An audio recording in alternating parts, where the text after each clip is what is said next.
Thank you to everyone who has joined us this evening and welcome to our Engineering and Healthcare virtual event. I'm Kiran Kaur, an OSPE Exchange Hub Ambassador at the Kingston location.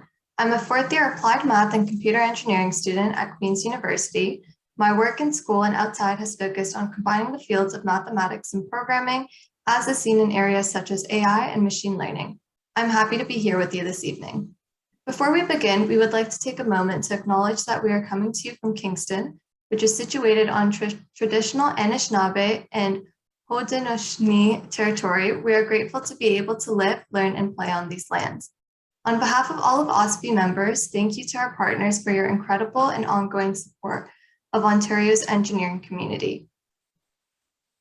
Natasha, is there any slide that we want to show for the sponsors?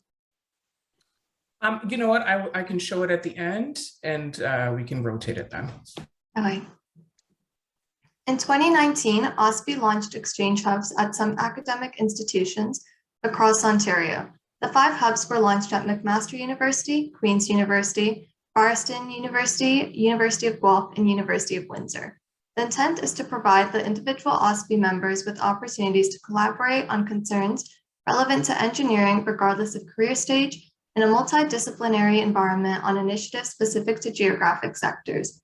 In saying that, OSPE's Kingston Exchange Hub organizes Engineering and Healthcare virtual panel event to discuss how engineering professionals play key roles in helping to drive healthcare forward by creating and developing hardware and software to innovate, support, and enhance operation processes, systems, and supplies.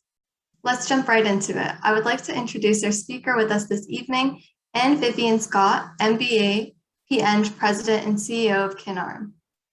Ms. Vivian-Scott's 25 years in professional practice has led her in fields as diverse as engineering, construction, to corporate finance. The majority of her career has been occupied by the challenging task of commercializing university-based research discoveries into meaningful products and services. Ms. Vivian-Scott has a B.A.Sc in chemical engineering from Waterloo and an MBA from Concordia. She holds a seat on the Ontario Brain Institute Industries Advisory Council. Thank you so much for joining us this evening, Ms. Vivian-Scott. We'd like to begin with a few questions that the Kingston Hub has prepared.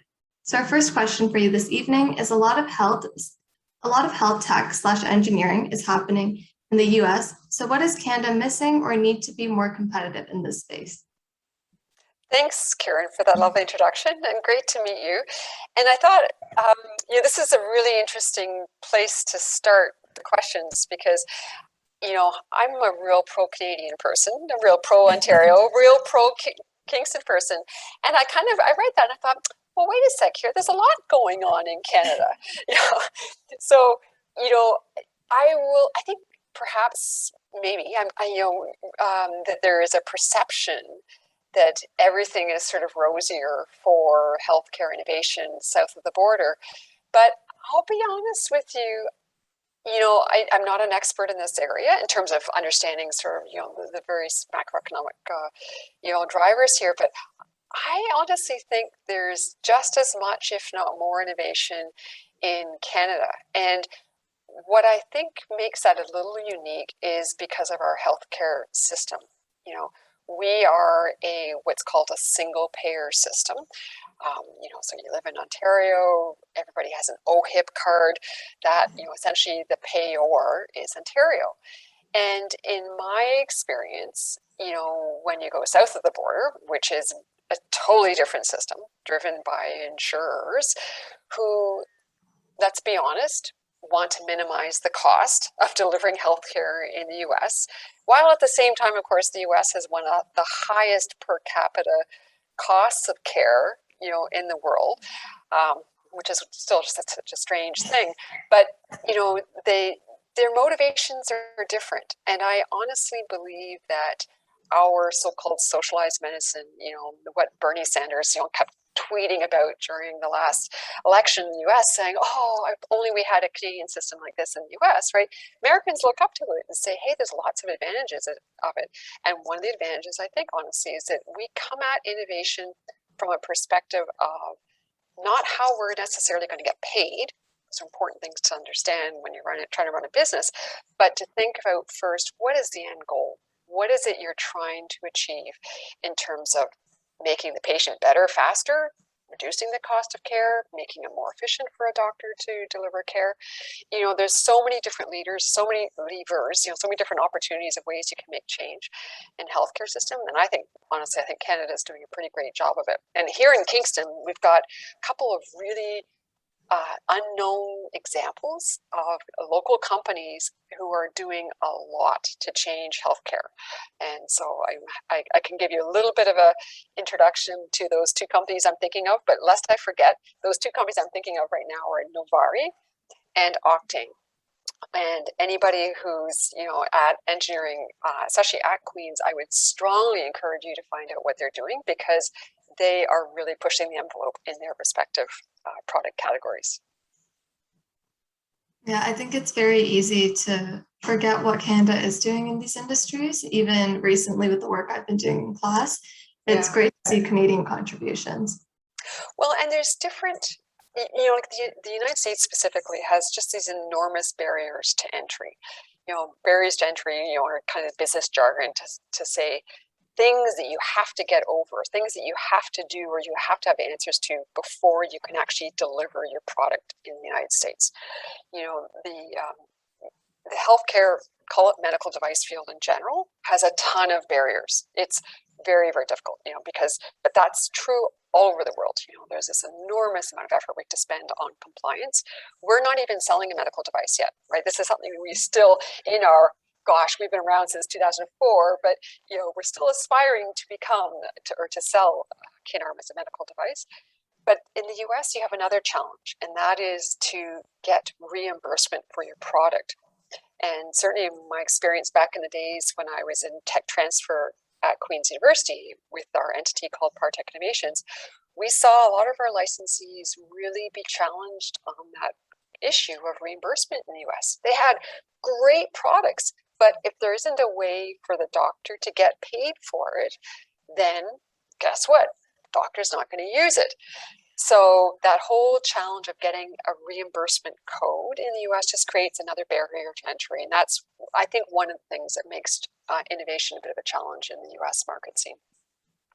Yeah, so our next question for you is, what is the biggest challenge for you in terms of bringing the technology from the lab/concept to commercialization?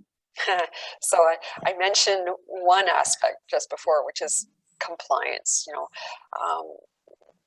so much of the excitement when you first make or invent a new product or a new method or a new way of treating something is just that, right? It's everything is focused on the product. You know, oh, I can do this with this product. I can create that. But after that excitement dies away and you realize that, okay, so I have this great new widget, but what do I have to do to actually sell it?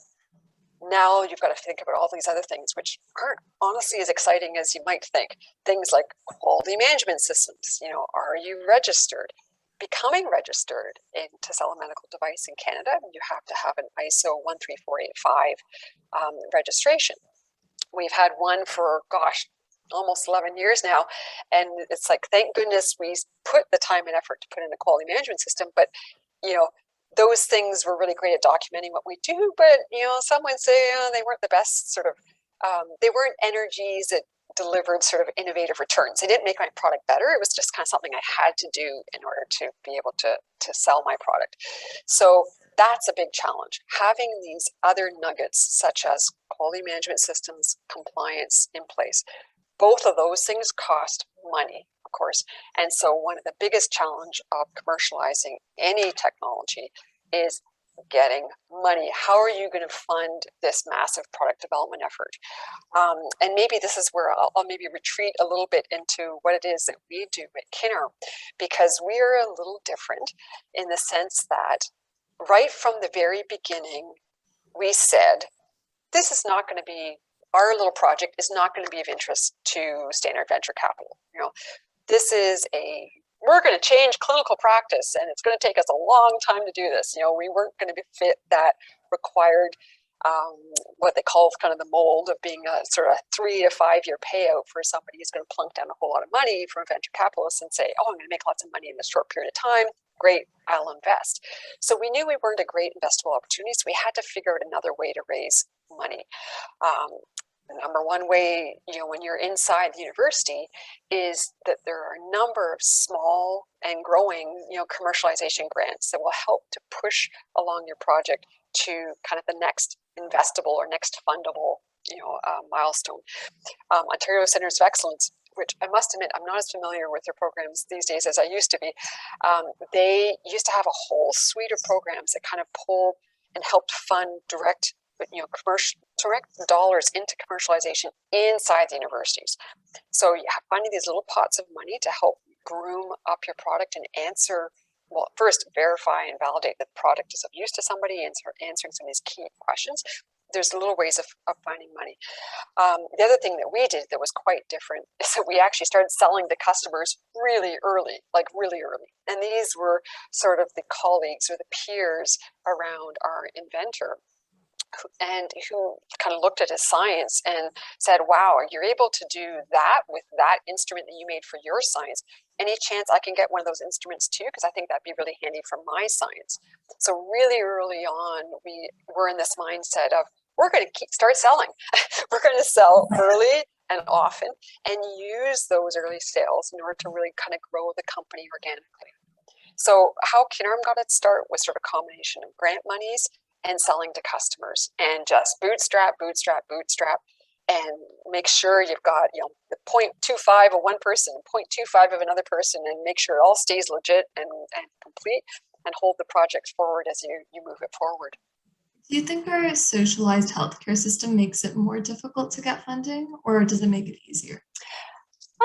No, I think those funding pots, dare I say, are totally separate from the healthcare system itself, right? They are more the commercialization funds that you can find, like when you're inside university, are there because people with lots of decision-making power in the federal and provincial government say, you know what, it's really important for us to figure out how to allow our faculty, our graduate students, our postdocs, our trainees, move those research projects out from the so-called, the ivory towers in the universities, and actually move them into commercial products, right? So those are big policy issues that the federal government and provincial government both have had for years and years and years, like decades, overarching policies saying, we want to support this. And so each have in their own way, their own sort of grant programs that will, like if you look at how say a scientist who's working in Balliol Hall and is doing some particular research work, that will be funded through the Canadian Institutes of Health Research. Well, once you get past kind of the research stage, even the Canadian Institutes of Health Research will say, hey, we now have another grant that's available to you to start doing commercialization work. So that the tri-councils in general have a number of programs built in to help move that commercialization forward. I'll be honest with you that is very much separated from the healthcare system. If you think of the kind of hospitals, they have been barriers to innovation. And one of the programs I know the province a number of years ago had a sort of bright light about was, hey, these guys, our hospitals in Ontario are big buyers of technology. How can we convince our Ontario hospitals to buy these new technology opportunities? These, yes, they're unproven, yes, they're fresh, but maybe they'll really help make healthcare in Ontario more efficient. How can we encourage them to adopt that? So there are other programs to help them do that, but it's generally at a later stage in the process. Okay. So the next question is, healthcare engineering is very multidisciplinary. Can you provide some suggestions on what experiences or courses engineering students should try to attain to excel in this field? Sure, and I love telling this story. It's a great question because I'll be honest with you, I have run into a lot of engineers in the world who say, oh, I'm going to make the next greatest whatever, and think that they can do it based on their mechanical engineering degree, and that's all they need. But what I always like to tell the story of how we were funded or created as a company, because it starts to show where some of the discipline strength was needed. So in our case, what do we make? We make a very complex mechatronic system. Like we make a robot. At the end of the day, you've got a lot of physics, you've got a lot of electrical engineering, a lot of mechanical engineering. everything has to be able to work as a system and be controlled as a system. So we touch on a whole bunch of disciplines in that. So our co-founder, he has a PhD in what was it, physiology at the time, so essentially a PhD in neuroscience today. His undergraduate was in engineering physics, and he was actually the gold medal winner the year that he graduated from Queen's. And that combination of engineering physics plus the real hardcore combination like of the physiology, he needed to be able to understand, like his graduate work was more in, I would say, sort of the human body reacts and interacts as a kind of as to electrical system, which is not what we do exactly. Anyways, getting diverted, but he understood enough about the human body to combine that to his engineering work to say, okay, I get it that as an engineer, you cannot make assumptions about how the brain works. Our other founder, who's our CSO, Vivian-Scott, who's a neuroscientist, one of the reasons he switched from he did his undergrad in engineering, he was systems engineering at University of Waterloo, did a master's in systems engineering, then also did his PhD in physiology here at Queen's, was because he was really tired of the assumptions that all the, call it biomechanical engineers, were making about the human body. And he kept saying, you're making these assumptions that make no sense. They are not underpinned at all by any understanding of how the human body actually works. At the time, he was really interested in biomechanics. So that's why he jumped over to biomechanics. So the message here is, having a strong fundamental understanding of engineering is really important, especially in the engineering physics world, but don't forget about the human health side, be it just human biology, depending on where your interests are. In our case, our interest is the brain. You got to know something about the brain if you're going to make an instrument that assesses the brain. You can't be devoid of that. I was on a panel just a couple of days ago with the International Society in Advanced Rehabilitation Technologies. And they had this little conference, it's called Rehab Week, it's international, right? And they had a panel of us who were all so-called entrepreneurs in this field. And most of them were in the rehab robotics field. And what I found was fascinating is that most of them were mechanical engineers. And every single one of them was asked the question, okay, so where did your clinical experience come from? How did you understand how to make, essentially in this case, a rehab robot that would work with a patient? And they said, great question. I never knew how to do that when I was an engineer. I didn't find out how to combine my engineering to the patient until I did my PhD or my postdoc or started working with a clinician. So it's really important that you've got these two anchors. Strong engineering, yes, but you need to have the anchor in health or human biology to figure out how the two will go together. Yeah, of course. So our next question is, what do you see as the future of engineering and healthcare in the next 5 to 10 years? What are some emerging areas of practice and exciting opportunities that you've noticed?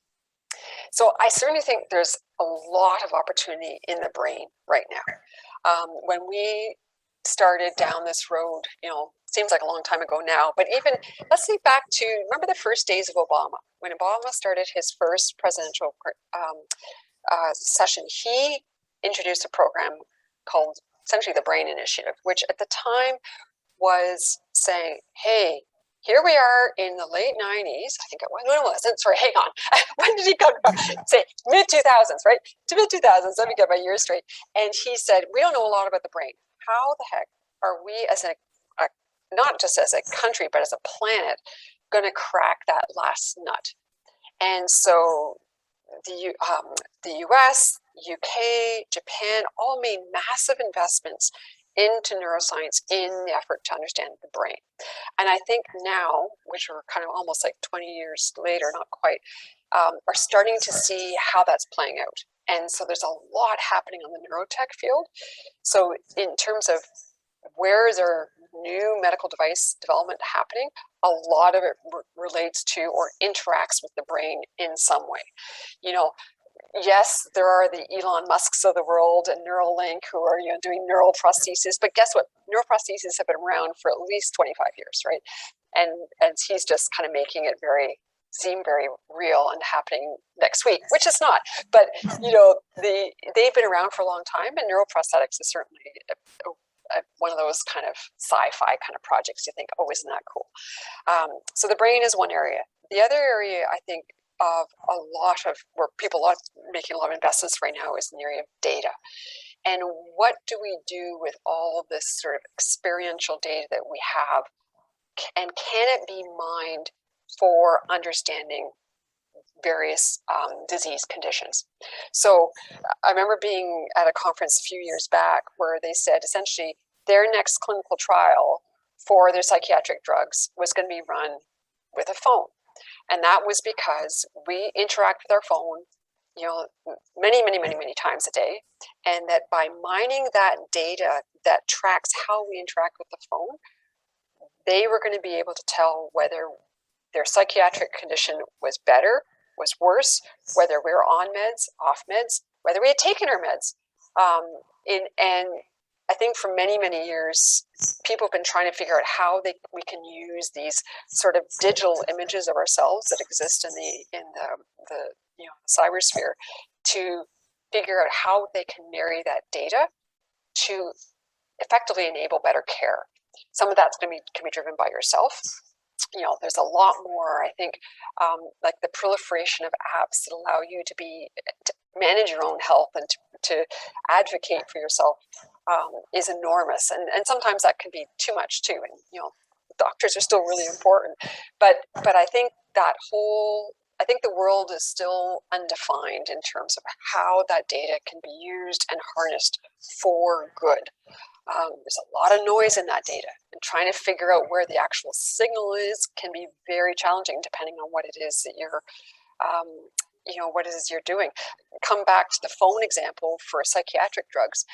One of the outcomes of one of those studies that I've been hearing about was that one of the biggest indicators of that person's psychiatric condition is whether they had bothered to charge their phone.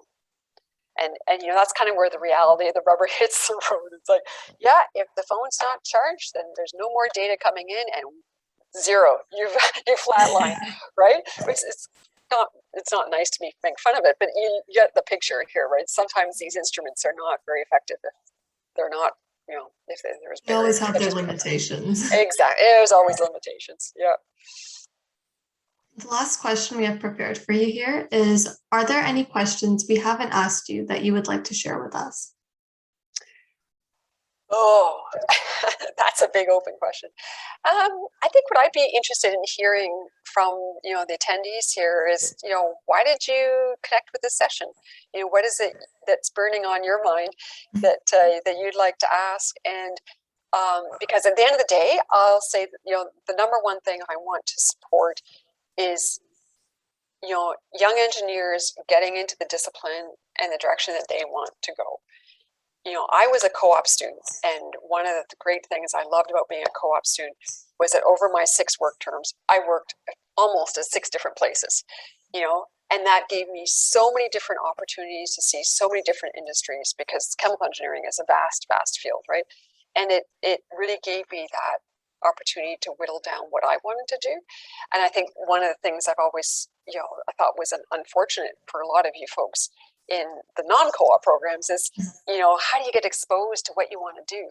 How do you find out what it is that you want to do next? And so I think that's where now me as an employer, I put my hat on and say, okay, I'm going to take in as many summer students as I can in order to try and give them experience, that exposure as to, gee, this is a very concrete application of all those engineering principles that you've learned, and is this a way that you'd like to take it forward and practice it for the many years to come? So that's kind of a long way about saying I would love to hear from who is on this call to hear where they're planning to take their careers. Yeah, so you can send a message in the chat if you have any additional questions, or just unmute yourself, whatever you're most comfortable with.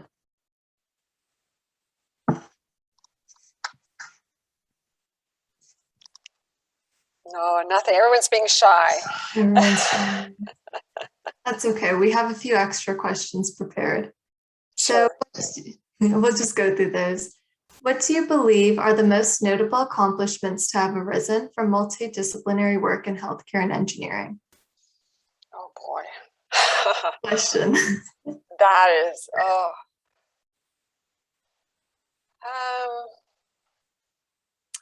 well, I'll use a very personal example.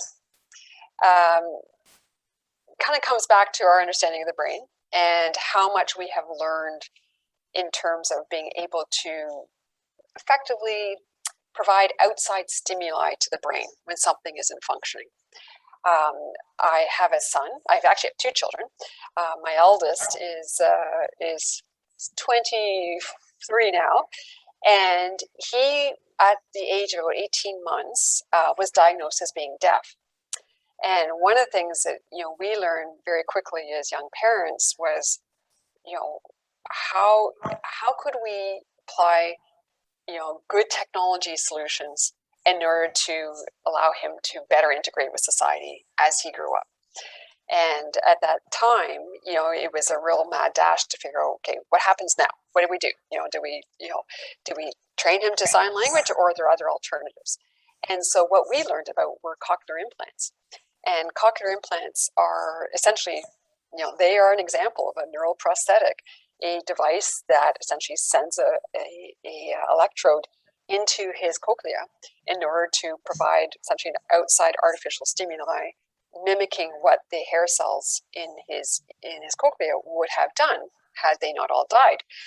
And the engineering that was required in order to provide that kind of solution that he now takes it, he doesn't take advantage of, I can tell you, because he every day he goes, wow, thank goodness this thing is working, or days when it doesn't work. But it's a complex engineering marvel to me that it's in a very small, compact form factor, and one that has benefited tens of thousands of people around the world who are deaf, and allowing them to effectively to manage their daily life in the way us sort of hearing people take for granted.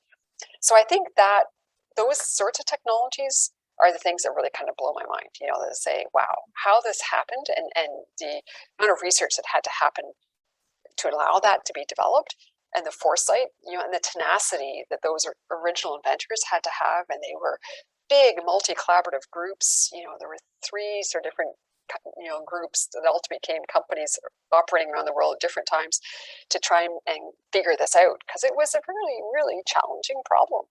And it's a technology that works incredibly well. So to me, those sorts of implantable technologies, to me, the cochlear implant is that much more impressive than, say, a pacemaker. The work that a pacemaker does is extremely important. It keeps people alive, right? But it's also relatively easy. It's just kind of a consistent rhythm and whatnot. It keeps going. It has a battery, and that's great. Whereas cochlear implants, it's a very challenging program with product with a lot of algorithmic work to try and figure out how do we interpret, how do we send essentially those stimulation protocols in order to allow hearing. And then, of course, that whole patient engagement side, the patient has to be taught how to use it effectively. So it is just a great product.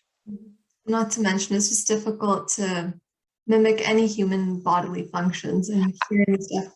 Absolutely.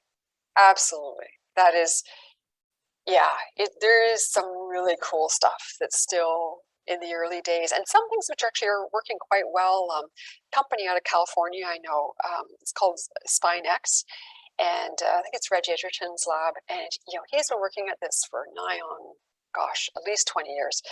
But the principal there, P.Eng, who I run into quite often at our regular meetings of neuroscience, he has been keeping me informed. And effectively, what it is, it's another electrical stimulation device that goes into the spinal cord to provide some, I wouldn't call it restoration, but mimicking of function lost by virtue of a spinal cord injury. And that's kind of stuff is transformative, because it's not about the necessarily getting people to walk again. Okay, that's really nice, but it's things like being able to urinate, without having to use a bladder bag, right? That sort of quality of life issue that came about again because of really good engineering to restore a particular function, as you say. That's what's really cool, because those are the things that really matter to the patients. Change people's lives, right? Absolutely. About the healthcare industry. Absolutely. Absolutely. So our next question is, what future healthcare and engineering projects do you think will revolutionize the industry? Oh my. Oh, I wish I had more. See, my challenge is where I might have my head down in my business these days, and it's not up looking around at what the really cool stuff is that's coming down the road. That's a really challenging question. I guess in some ways, perhaps my prior answer, but what's the next big opportunity? Data, I think, is really what potentially can revolutionize. Revelation, and even just revolutionizing the industry in terms of efficiency and cost, because any of us who've interacted with the healthcare system, even just recently, like especially pre-COVID, it was still amazing to me the incredible inefficiencies in their record taking, right? Record creation. So thankfully, COVID has pushed along some things to help make that better and more things that we take for granted, sending around documents for e-signatures, right? It still rarely happens in healthcare. And so I think that sort of whole final push towards adoption of secure, safe, exchange of data, will really, really revolutionize healthcare. It seems so simple, but all of us know just from how incredibly insecure sometimes the internet can be, that is not a trivial challenge. So finding secure, safe networks for exchange of personal health information is really, really important, and that will potentially really revolutionize healthcare, just in terms of the delivery of care. Making sure the people who really need care are the ones who get it. Mm-hmm. Well, I really like hearing that as a math major. Oh, I bet you do. Well, and you know what, Kieran, that's actually what I think, back to think about where things were 2 years ago, and that very few, let's call it Joe Public, had no idea that one could build a mathematical model of a pandemic, of an outbreak, and understand and use that mathematical model to change behaviors and guide public policy towards making appropriate decisions to reduce the curve, right? And I think what's been fascinating, honestly, about the pandemic is that it's really shone a spotlight of the power of math, and it's suddenly, at least I hope from your perspective, you're seeing a great degree of respect being given to those of you who are studying math, because it's essential that we let, number one, science guide the decisions, but science is underpinned by math. If you don't have the math to model it, then you don't really understand the science. Yeah, I think it's brought to light a lot of different industries that people didn't necessarily think were important with healthcare. Absolutely. Absolutely. I mentioned right off the beginning a couple of Kingston companies that are doing really cool stuff. And this company, Novari, was also born out of Queens, and more specifically out of KGH.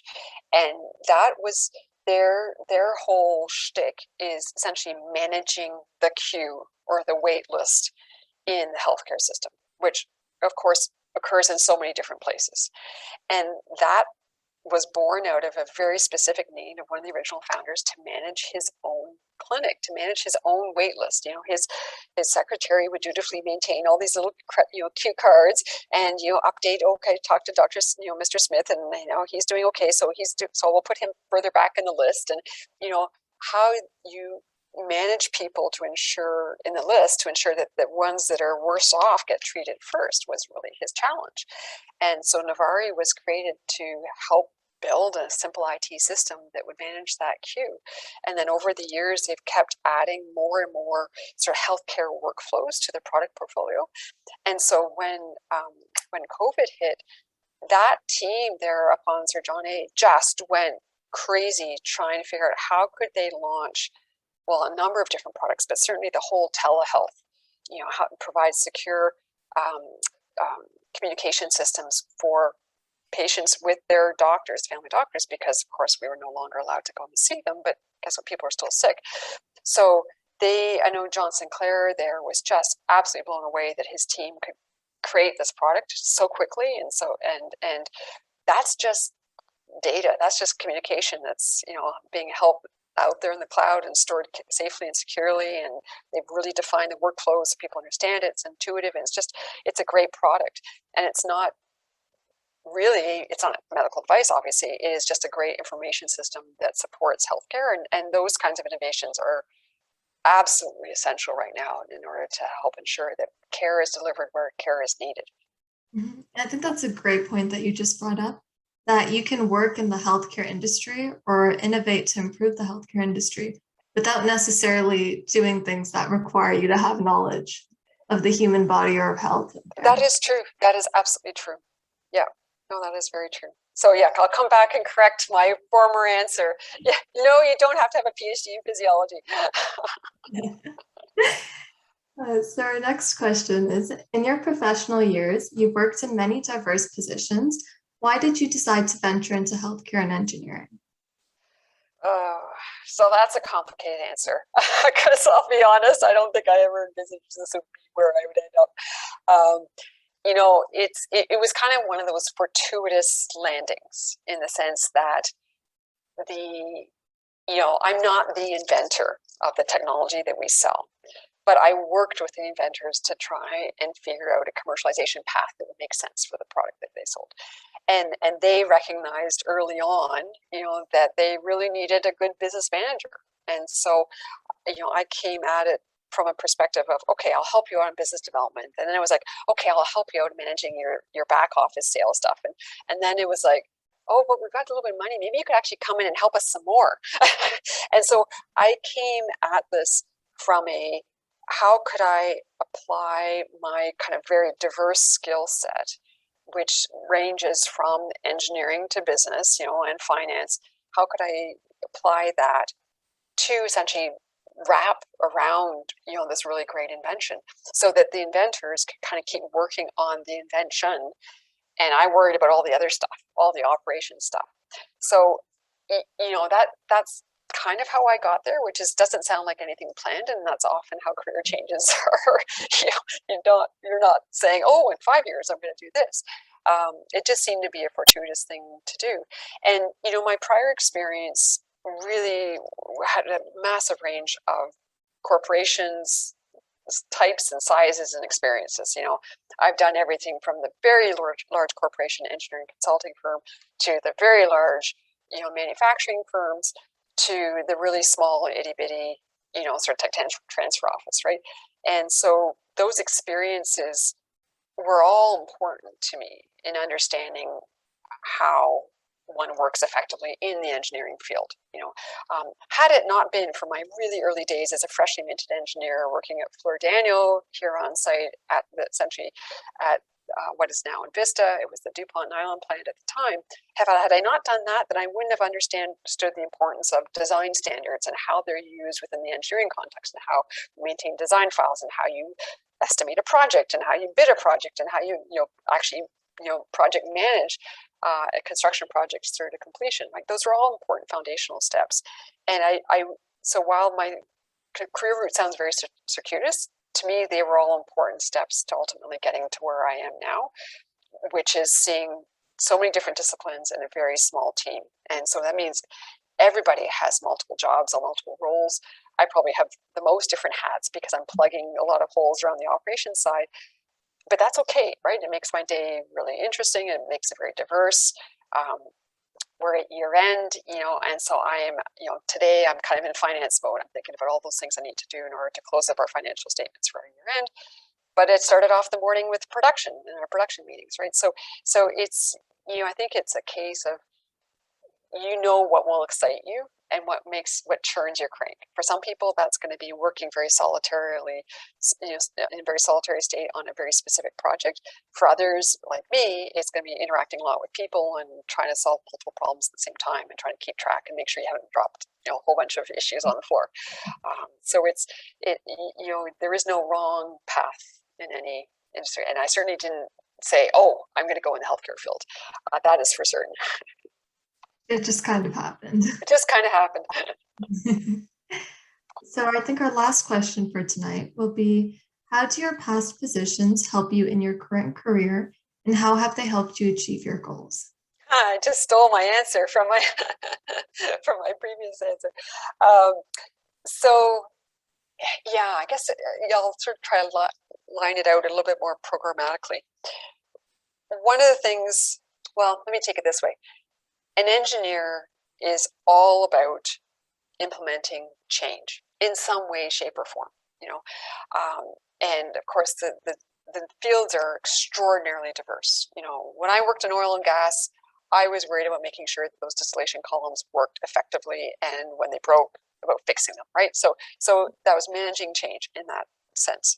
So one of the things that we need to learn to do as engineers is to create a tool set that you can draw from, perhaps when you least expect it, in order to be able to apply it to the particular problem of the day. You know, sometimes that's very clear. You know, when I was working on engineering construction projects, it was very clear. Go and design this heat exchanger. Go and design these safety valves. You know, bang, bang, bang, bang, right? Whereas today, these, you know, now my experiences are much more diverse, and sometimes you don't know where they're going to take you. You know, before this call, I was on the phone with a customer in Pennsylvania who happens to have a servo amp that's not working on the system. And so, you know, he called me trying to talk about how the solutions could be, and, you know, interfacing with my engineering team to figure out what the right fix will be for him. So each of those things that you don't think are going to play a role in the future do, without sort of realizing it at the time. So I would again encourage everybody to, in your early days of being an engineer, build up a portfolio of experience that it may not necessarily be connected. And don't say, oh, I shouldn't be switching to do that. Because I think building up that portfolio of experience is going to help you resolve on where you want to go long term in your career. You know, which again comes back to my co-op experience. I really thought co-op was super important to me, thinking about where I wanted to go, and don't be afraid to change. So I'm not, you know, gig economy is not necessarily the right way to go, but think about building those experiences that will build your credibility within the field, and don't be afraid to change fields, change cities, change geographies, you know, in order to accumulate that wealth of experience so that you can get to where you want to go. Yeah, I think that's great advice, especially for any young engineers that we have in the crowd today. Okay. So this concludes our virtual event. We would like to give a short thank you to all of our sponsors for today. Natasha, would you be able to share your screen to show the slide?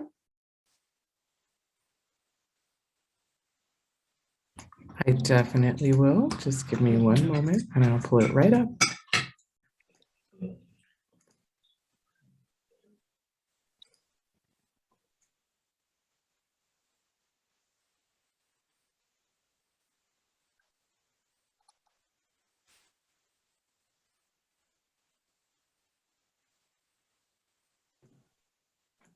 Sorry there for the short delay. There we go.